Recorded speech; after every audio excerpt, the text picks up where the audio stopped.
بسم الله الرحمن الرحيم macaamiisheena sharafta leh ee ku xiran shirkadeena Dallas Real Estate iyo macaamiisha cusub waxa ku soo dhaweynaynaa mar kale adeegyada u fidino dadweynaha Soomaaliyeed maanta waxa idin haynaa saaxiibayaal dhulkan beec ah wuxuu ku yaalaa magaalada Muqdisho si gaar ah wuxuu ku yaalaa deegaanka Gubadley waa ma sha Allah dhul fiican meesha xeebta ay muuqato badda saas uga dheereen laakiin badda ma saarna dhulka ka xiga waa meeshan geedaha ay ku yaalaan iyo tiitiinka lahayd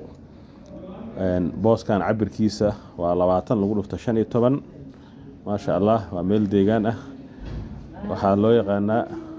Gubadley si gaar ah Mawlaca Sheekh Cabdulle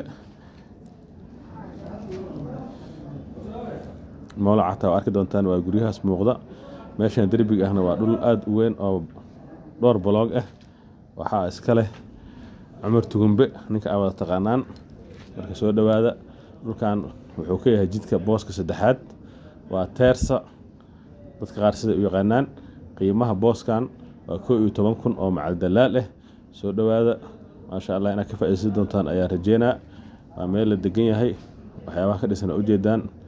ma sha Allah dokumentiga dhulkan waa siyaad barre waa dokumenti nadiif ah marka soo dhawaada oo ku mahadsantiin daawashada muuqaalka kanaalkana